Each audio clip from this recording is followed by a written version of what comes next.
When we think about the greatest of all time, we usually picture perfection, right? Flawless victory. But what if I told you the real secret to success is just barely winning? It sounds totally nuts, I know, but it's the exact strategy one of the biggest legends on the planet used to conquer his sport.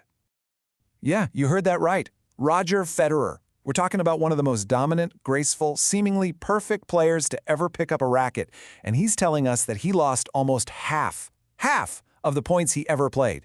It's basically a coin toss. How is that even possible? And yet, that tiny little edge, that sliver of a margin between winning and losing, was enough to build an absolutely legendary career.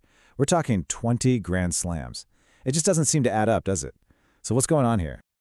All right, let's really dig into this, because what's hiding inside that 54% number is a huge lesson for pretty much everything we do. See, the secret weapon wasn't some magical, perfect forehand. It was his brain. It was the ability to lose a point, to completely mess up, to fail, and just let it go instantly and be ready for the very next one. It's a mindset that's all about resilience, about bouncing back, not about being perfect in the first place. And here's where it gets really interesting. This isn't just a sports thing, not at all. This exact same mindset, this same strategy, it shows up everywhere, from the smartest AI on the planet to the most successful businesses. So many of us, myself included, get stuck in this trap, this myth that we have to be perfect. We think we need to ace every test, win every argument, make every project a home run. But the real pros, the champions, they live in reality. They know that you don't need to be perfect. You just need a tiny, consistent edge. So, let's call this the philosophy of 54%. It's super simple, really. You don't have to win every single battle. You just have to win a little more often than you lose. And, this is key, you have to stick around long enough for that small advantage to actually matter. Okay, check this out. AlphaGo, the AI that crushed the world's best Go player. A game way more complex than chess. You'd think it's making these genius, flawless moves, right? Nope. With every single move, it has one simple goal. Find the play that nudges its chance of winning just over 51%. That's it. Not perfection, just a slight edge.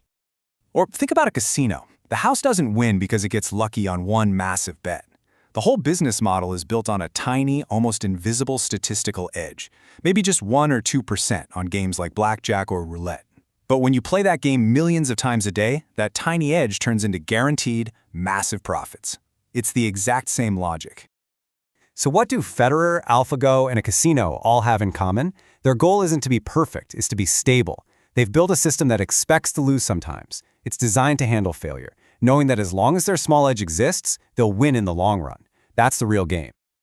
Okay, this is all great for tennis stars and supercomputers, but what about us? How can we actually use this idea in our own lives? Well, it turns out there's a pretty simple algorithm for it.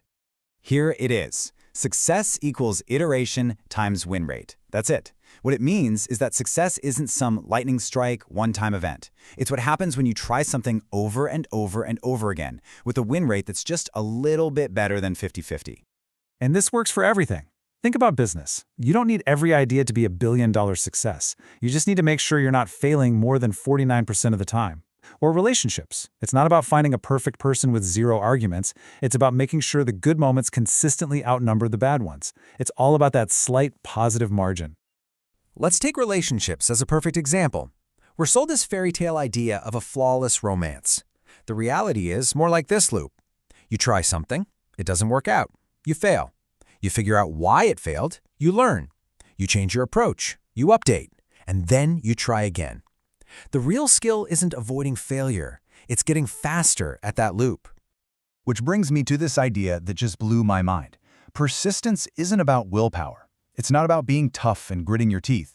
It's a matter of sample size. You just have to keep trying enough times, run enough experiments to give your small statistical edge a chance to actually show up. It's a numbers game.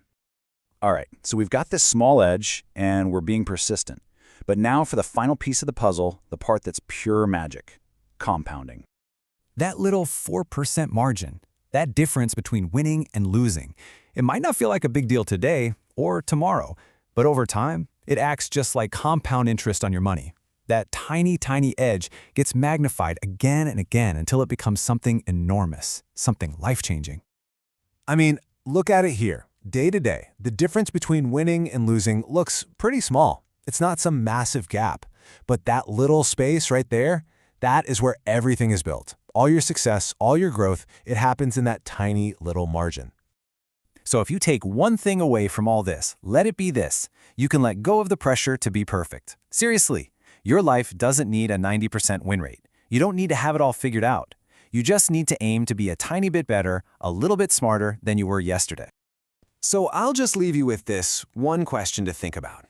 In your job, in your health, in your relationships, where can you stop trying to hit a home run every single time and instead just start looking for your 4% edge today?